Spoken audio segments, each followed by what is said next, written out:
7th century AD India पर राज था the mighty Gupta empire का। इसे इंडिया का गोल्डन एज भी कहा जाता था, जहां India mathematics, astronomy, literature, music, medicine जैसे फील्ड में दुनिया से काफी आगे निकल गया था। इस समय में डेवलप होता है एक ऐसा गेम जो आगे जाकर पूरी दुनिया में फैलने वाला था, चतुरंगा, जो आगे जाकर बनेगा चेस।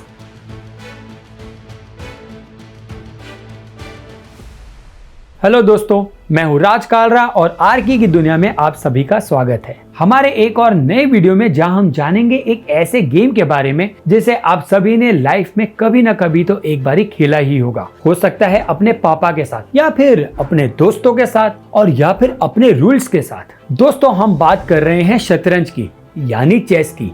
और जैसे हमें क्रिकेट में सचिन, कोहली और धोनी का नाम पता है, वैसे ही आपने चेस में किसी और का नाम भले ही ना सुना हो, विश्वनाथन आनंद का नाम तो जरूर सुना होगा। कौन है ये? क्या इंडिया में इनके अलावा कोई और भी चेस प्लेयर है? कौन से देश चेस में टॉप पोजीशंस पर है और इंडिया की रैंकिंग क्या है?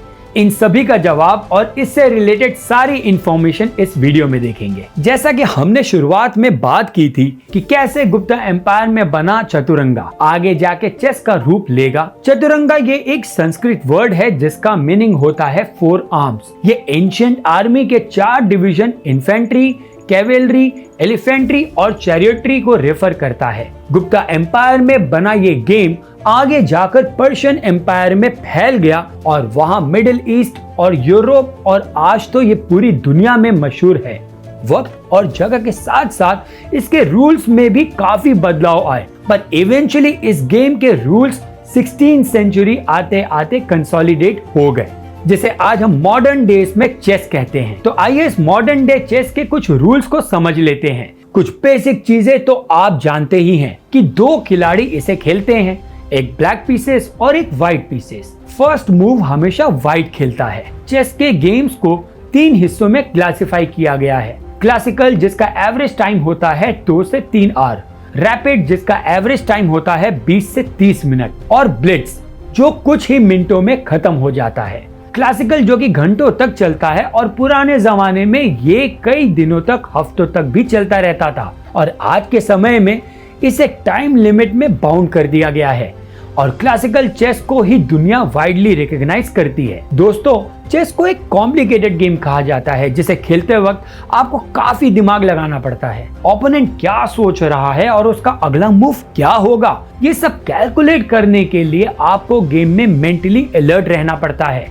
और काफी लोग चेस खेलने की एबिलिटी को उसके इंटेलिजेंस से कंपेयर कर देते हैं, पर हमें ये समझना होगा कि किसी गेम में अच्छा होना हमेशा उसके इंटेलिजेंस को नहीं शो करता है। हैविंग सेड दैट, कि हमें इस बात पे अग्री करना होगा कि chess is a complex game. आइए जानते हैं चेस के कुछ बेसिक्स। दोस्तों, चेस बोर्ड 64 स्क्वायर पीसेस से बना होता है। हर टीम के पास 16 पीस होते हैं। इसमें क्वीन, जिसे हम वजीर कहते हैं, रुक, जिसे हम हाथी कहते हैं, बिशॉप यानी कि कैमल, नाइट यानी कि हॉर्स, और पॉन यानी कि सिपाही होते हैं। और ये सारे पीसेस एक साथ कोऑर्डिनेट करके अपने किंग यानी कि राजा को प्रोटेक्ट करते हैं, और इनकी स्ट्रेंथ के हिसाब से इन्हें नंबर्स दिए जाते हैं। पॉन की स्ट्रेंथ होती है 1, बिशॉप और नाइट की 3, रुक और क्वीन की 9। किंग की वैल्यू को आप इन्फिनिटी समझ सकते हैं, क्योंकि अगर आपका किंग नहीं रहा तो आप गेम हार जाते हैं। अगर इतने सारे पीसेस होते हैं तो मतलब इनके बोर्ड पे मूव करने का तरीका भी अलग अलग होता है। रुक स्ट्रेट लाइन पे चलता है, बिशॉप डायगोनली चलता है, नाइट एल शेप में चलता है, और पॉन की फर्स्ट मूव में आप उसको 2 स्क्वायर चला सकते हैं, अदरवाइज वो एक ही स्क्वायर चलता है। Queen is a mixture of रुक एंड बिशॉप, यानी कि ये एक स्ट्रेट और डायगोनली दोनों तरीके से चल सकता है। And king can move 1 at a time in any direction. जब इतने सारे मूव्स होते हैं पूरे चेस बोर्ड पर, तो क्या आपने कभी ये सोचा है कि टोटल चेस के कितने गेम्स पॉसिबल है? 1950s में अमेरिकन मैथमेटिशियन क्लाउड शैनन ने एक पेपर पब्लिश किया था। उस पेपर का नाम था how to program a computer for playing chess. उस पेपर में इन्होंने डेमोन्स्ट्रेट किया कि total number of chess games possible is 10:120, यानी कि 10 फॉलोड बाय 120 जीरोस। ये नंबर इतना बड़ा है कि कि number of atoms in the universe भी इससे कम है। आप इमेजिन भी नहीं कर सकते कि ये कितना बड़ा नंबर है। इस नंबर को शैनन नंबर कहते हैं। वर्ल्ड चेस फेडरेशन और कॉमनली नोन एज FIDE, जो कि चेस प्लेयर्स को रैंकिंग देती है, और वो फॉलो करते हैं एलो रेटिंग सिस्टम, यानी कि एक मैथमेटिकल रेटिंग सिस्टम जो नंबर्स के हिसाब से प्लेयर्स को रैंक करती है। एक एवरेज चेस बिगिनर जिसे सिर्फ रूल्स का पता है, उसकी रेटिंग होगी करीब 700 to 900 इलो। अगर आपकी इलो रेटिंग 2300 या इससे ज्यादा है तो वेरियस टूर्नामेंट खेलने के बाद आप एक चेस मास्टर कहलाते हैं। इसके ऊपर होता है इंटरनेशनल मास्टर और उसके ऊपर होता है ग्रैंड मास्टर रेटिंग, यानी कि 2600 अबव।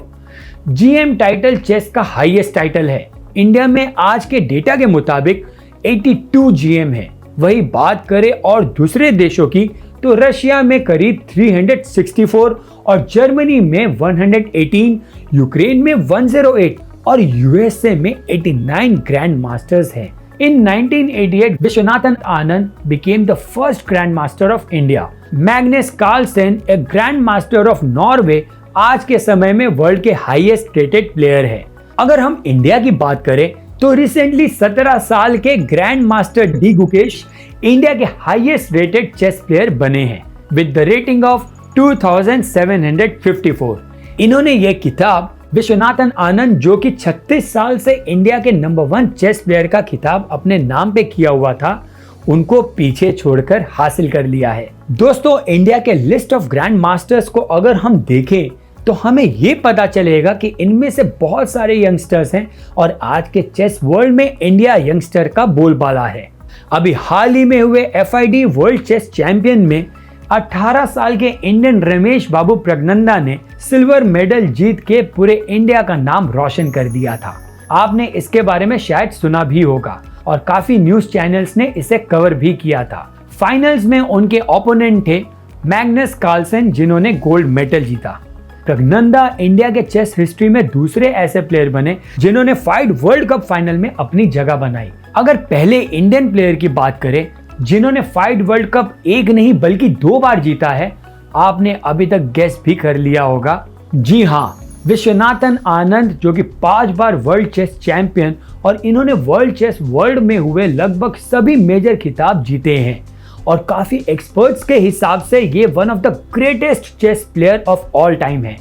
अगर चेस वर्ल्ड में इंडिया का इतना बड़ा नाम है तो उसका बहुत बड़ा क्रेडिट आनंद को जाता है। 1988 में इंडिया के फर्स्ट ग्रैंड मास्टर बनने के बाद ईयर 2000 में Anand defeated Alexei Shirov to win his first ever FIDE world chess championship.